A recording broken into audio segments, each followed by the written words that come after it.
Assalamualaikum warahmatullahi wabarakatuh. Tentunya selamat siang untuk anak-anak hebat sekalian. Jika tadi kalian sudah bersama Ibu Lia dari SMA Negeri 17 Palembang dengan materi tentang matematika peminatan, kali ini berjumpa lagi bersama saya Alfian Kurniawan, Magister Pendidikan, tentunya sebagai seorang tenaga pengajar di SMA Negeri 2 Penukal Utara Kabupaten Pali, Provinsi Sumatera Selatan, yang tentunya akan membahas materi tentang bahasa Indonesia. Materi bahasa Indonesia sendiri telah terbit pada Koran Harian Sumatera Express pada tanggal 3 November 2020 yang lalu. Materi akan kita lanjutkan.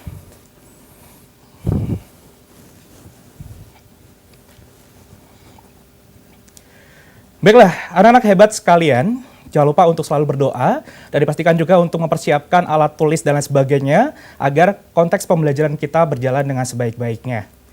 Anak hebat yang saya banggakan, materi yang akan kita pelajari itu terkait masalah teks eksplanasi, di mana teks ini merupakan teks yang muncul pada pelajaran kelas 11 di kurikulum darurat ataupun kurikulum 2013 di Satuan Pendidikan SMA. Dan tentunya bersama saya, sudah saya kenalkan tadi, Alfian Kurniawan dari SMA Negeri 2 Penukal Utara Pali. Langsung kita menuju ke bagian pertama. Adapun kompetensi dasar yang kita pelajari itu meliputi 3.2 menganalisis struktur dan kebahasaan teks eksplanasi, lalu 4.2 memproduksi teks eksplanasi secara lisan atau tulis dengan memperhatikan struktur dan kebahasaan. Anak-anak hebat sekalian, sebelum materi kita lanjutkan lebih lanjut, alangkah baiknya kalian amati terlebih dahulu 3 gambar yang akan dimunculkan pada tayangan televisi kalian. Di mana 3 gambar ini sendiri, nanti silakan kalian sebutkan satu kata atau satu frasa yang merupakan simbol ataupun kata kunci yang muncul dari gambar yang ditayangkan. Gambar pertama, boleh kalian sebutkan kira-kira ini gambar apa. Lalu gambar yang kedua, dilanjutkan dengan gambar yang ketiga. Jika ketiga gambar ini sudah kalian amati, lantas kuncilah di detik kelima, dan nantinya kita akan bahas bersama-sama 3 gambar ini apakah maksudnya. 1, 2, 3, 4, dan 5. Baiklah, anak-anak hebat sekalian, gambar pertama merupakan pengemis, gambar kedua adalah gunung meletus, dan gambar ketiga ini bukan cincin, melainkan ini adalah gerhana matahari. Apa hubungannya dari 3 gambar ini sendiri, anak-anak?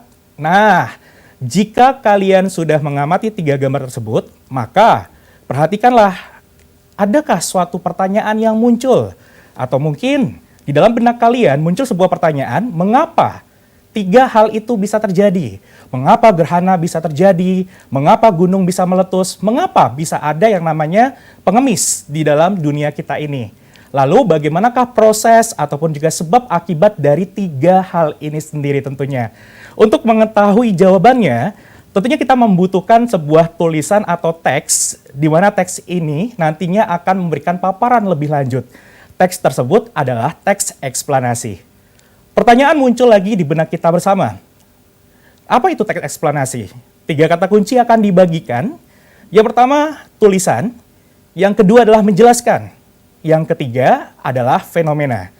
Dari 3 kata kunci ini dapat kita rangkum bahwa teks eksplanasi adalah sebuah tulisan yang berisi informasi yang bersifatnya menjelaskan apa? Menjelaskan fenomena. Fenomena yang bagaimana? Fenomena yang berhubungan dengan alam, sosial, budaya, ataupun juga pendidikan, dan lain sebagainya. Nah, anak-anak hebat sekalian, sama juga dengan pembelajaran teks-teks yang lain pada pelajaran bahasa Indonesia. Eksplanasi sendiri mempunyai struktur dan juga ciri kebahasaan yang membedakan dengan teks-teks yang lainnya. Lantas, apa sajakah struktur yang terdapat pada teks editorial, maksud kami adalah teks eksplanasi itu sendiri? Yang pertama, struktur eksplanasi berupa pernyataan umum. Bagian ini sebagai pembuka pada teks eksplanasi, di mana posisi dari pernyataan umum sendiri merupakan bagian yang menguraikan jawaban tentang apa dan mengapa. Sedangkan struktur yang kedua adalah deret penjelas atau deretan peristiwa.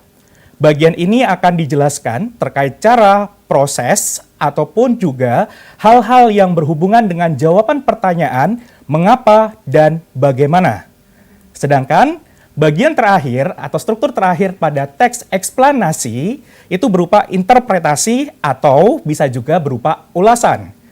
Interpretasi itu bisa berisi kesimpulan, sedangkan ulasan itu dapat berisi sebuah komentar atau penilaian dari penulis itu sendiri. Interpretasi ataupun ulasan sifatnya adalah opsional, bisa muncul satu di antaranya atau dua-duanya dimunculkan dalam satu teks bersamaan. Adapun kaidah kebahasaan atau ciri kebahasaan yang muncul pada teks eksplanasi terdiri: 1. Ada kata denotatif. Kata denotatif adalah kata yang memiliki makna asli, artinya maknanya tidak kiasan atau tidak palsu. Lawan dari kata denotatif adalah kata konotatif. Mungkin waktu SD dulu kalian pernah mempelajari dengan guru kalian terkait masalah si jago merah. Jago merah kalau secara konotatif itu artinya adalah kebakaran atau api. Namun secara denotatif arti dari jago merah adalah ayam jantan yang berwarna merah. Sehubungan eksplanasi bersifatnya menjelaskan kepada pembaca secara detail, maka si penulis berusaha menyampaikan dengan kata-kata yang sederhana dan mudah dipahami oleh pembaca, sehingga kata denotatif biasanya dimunculkan oleh penulis dalam bagian ini. Kemudian, ada konjungsi atau kata hubung. Kata hubung ada banyak sekali, namun dua di antaranya yang muncul pada eksplanasi adalah konjungsi kausalitas dan konjungsi kronologis. Konjungsi kausalitas berupa sebuah kata penghubung yang sifatnya menghubungkan antara suatu kejadian yang merunut kepada sebab akibat atau akibat sebab. Contohnya, ada kata sehingga, maka, jadi, untuk itu, dan lain sebagainya. Sedangkan konjungsi kronologis merupakan sebuah kata penghubung yang menghubungkan urutan waktu. Contoh, setelahnya, selanjutnya, lalu, kemudian, dan lain sebagainya. Adapun ciri kebahasaan yang ketiga adalah kata ganti nomina. Kata ganti nomina ini merujuk kepada suatu kata ganti yang maknanya juga mengacu pada bagian sebelumnya. Contoh, ya, pada bagian ini misalkan es batu merupakan suatu benda yang dimasukkan ke dalam suatu pendingin hingga mencapai 0 derajat Celcius. Benda beku ini, nah di situ ada kata benda beku ini. Benda beku ini merupakan kata ganti yang merunut kepada benda yang dinamakan dengan es batu itu sendiri. Verba pasif. Verba pasif atau verba ini merupakan kata kerja berbentuk pasif. Kata kerja berbentuk pasif artinya adalah kata kerja yang menghubungkan antara subjek sebagai penderita dan objek sebagai pelakunya. Verba pasif umumnya ditandai dengan penggunaan di, misalkan ditertawakan, dijatuhkan, dipukul, dan lain sebagainya. Lanjut, ada kata teknis atau peristilahan. Kata teknis adalah kata yang hanya dipergunakan pada bidang-bidang tertentu.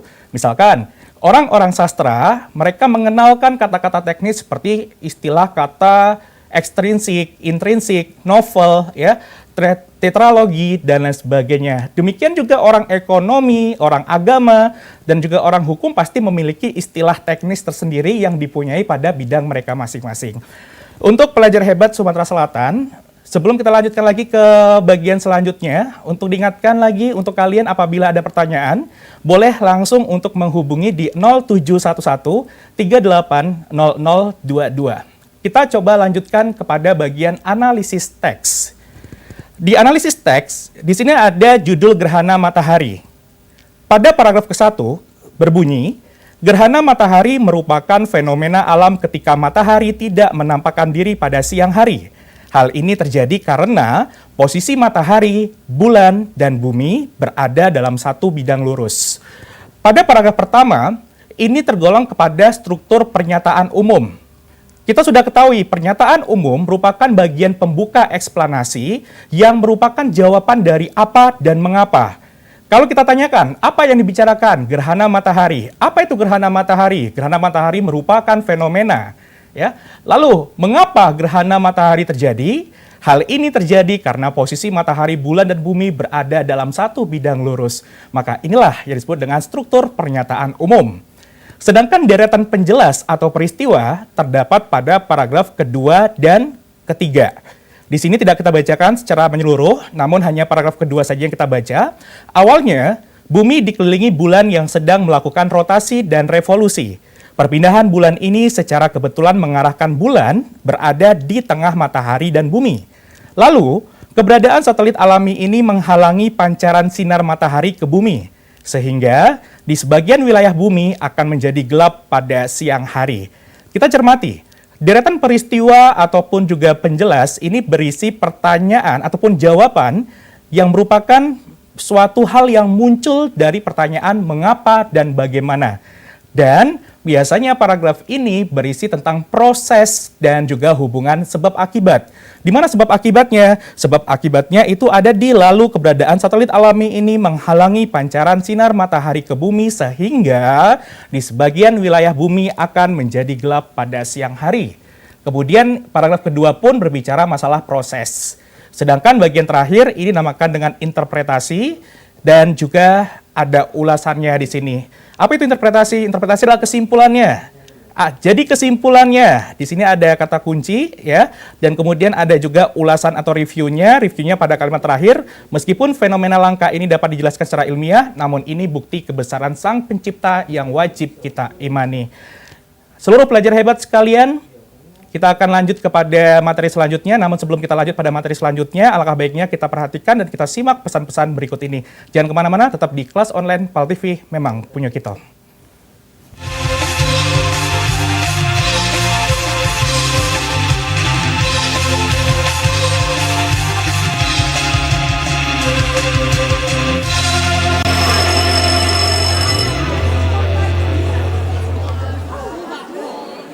Tentunya adik-adik sekalian masih berada di kelas online atas kerjasama dari PAL TV, kemudian Koran Sumatera Express, dan tentunya juga Dinas Pendidikan Provinsi Sumatera Selatan. Kita masih melanjutkan pada materi Bahasa Indonesia bersama saya Alfian Kurniawan, Magister Pendidikan dari SMA Negeri 2 Penukal Utara, Kabupaten Pali, Provinsi Sumatera Selatan. Adik-adik hebat sekalian, bahwasanya tadi kita sudah mengulas terkait masalah analisis struktur teks pada teks eksplanasi. Lantas dari contoh ini, kita ketahui bahwa teks eksplanasi memiliki beberapa unsur kebahasaan. Contohnya, pertama adalah kata denotasi, itu muncul pada kata matahari. Lalu, konjungsi kronologi ada pada kata awalnya, lalu, kemudian juga konjungsi kausalitas, itu berada pada kata sehingga. Kata ganti nomina, kita coba arahkan perhatian kita pada kata satelit alami, kemudian kata teknis, itu berada pada kata rotasi, revolusi. Verba pasif ada pada kata dikelilingi, dikelompokkan, disebabkan. Inilah analisis struktur dan kebahasaan teks eksplanasi. Beralih kepada soal pilihan ganda yang sudah muncul pada Koran Sumatera Express untuk edisi Selasa 3 November 2020 yang lalu. Perlu diingat kembali bahwa anak-anak hebat sekalian, dalam soal bahasa Indonesia terdiri atas 3 bagian yang meliputi stimulus. Stimulus ini berupa teks panjang, bisa juga grafik, diagram, atau gambar. Kemudian STEAM atau soal inti, dan juga opsional yang terdiri atas pilihan A hingga E. Sebuah tips agar kalian dapat membaca cepat dan menentukan pilihan secara cepat di soal bahasa Indonesia, ada beberapa trik atau langkah-langkah yang harus kalian perhatikan. Yang pertama, usahakan untuk tidak menunjuk kepada teks. Yang kedua, jangan menggerakkan kepala kalian mengikuti gerakan teks. Yang ketiga, gerakan mata yang difungsikan secara maksimal. Yang keempat, jangan bersuara, maka pergunakanlah suara dalam hati atau membaca di dalam hati. Hindari regresi atau membaca ulang. Dilanjutkan juga adalah harus melakukan pengulangan membaca secara berulang-ulang. Dan tentunya juga usahakan untuk membaca STEAM terlebih dahulu, baru stimulusnya. Pada soal pertama, STEAM-nya adalah struktur penggalan teks eksplanasi tersebut adalah. Kita pahami untuk soal pertama. Sampah termasuk benda yang sudah dipakai, sehingga kebermanfaatannya sedikit atau tidak ada sama sekali. Jika tidak segera dibuang, maka keberadaannya cukup mengganggu, terutama pada aspek kesehatan.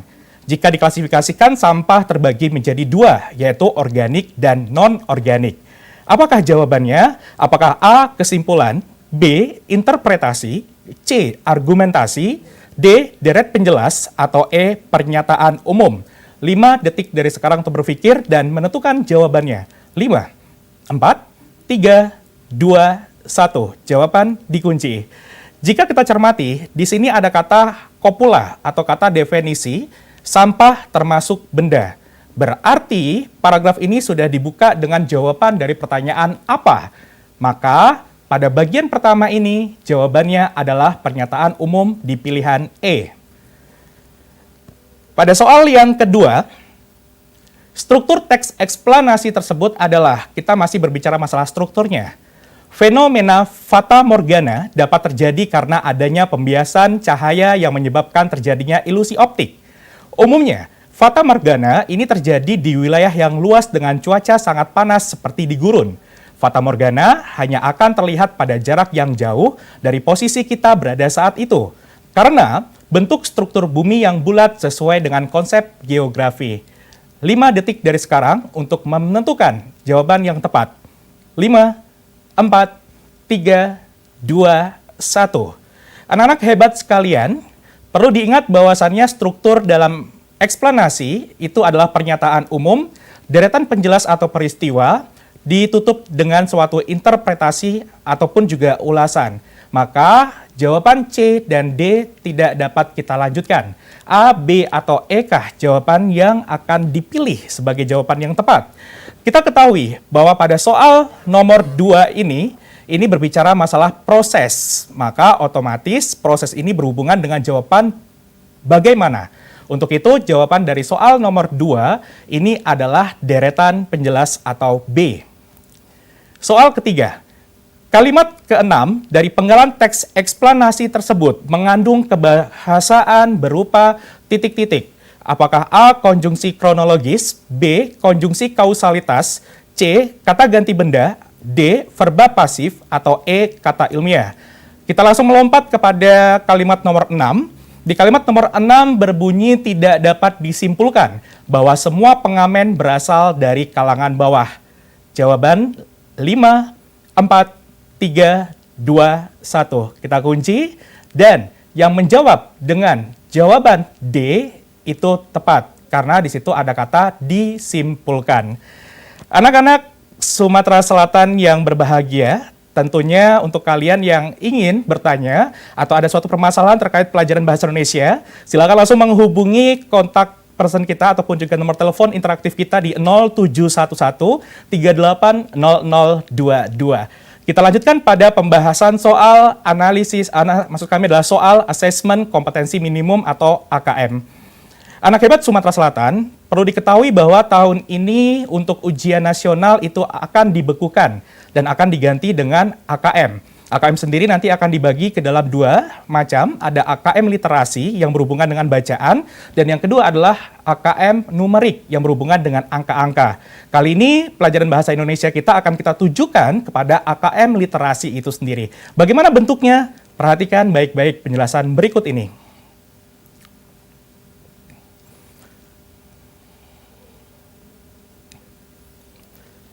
Salah satu bentuk dari AKM literasi sendiri itu akan ada teks bacaan, lalu ada pernyataan yang diulang, kemudian kalian diminta menentukan fakta atau opini dari setiap pernyataan yang diulang tersebut.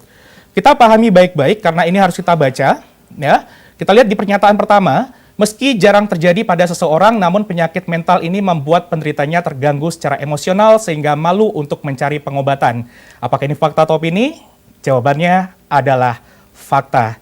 Dan semuanya nanti akan kalian baca kembali nanti di Koran Harian Sumatera Express di edisi 3 November 2020 yang lalu. Anak-anak hebat Sumatera Selatan, sehubungan dengan waktu yang harus memisahkan pertemuan kita pada hari ini, tentunya saya mewakili kerabat kru yang bertugas mengucapkan selamat memperingati Hari Pahlawan Nasional. Semoga dengan peringatan Hari Pahlawan Nasional, jiwa patriotisme dan juga nasionalisme kita dapat terpupuk dengan sebaik-baiknya. Saya Alfian Kurniawan, Magister Pendidikan dan juga kerabat kru yang bertugas pamit undur diri. Terima kasih dan tentunya tetap semangat dalam menjalani pembelajaran di masa pandemi COVID seperti saat ini. Pamit, wassalamualaikum warahmatullahi wabarakatuh, selamat siang dan sampai jumpa.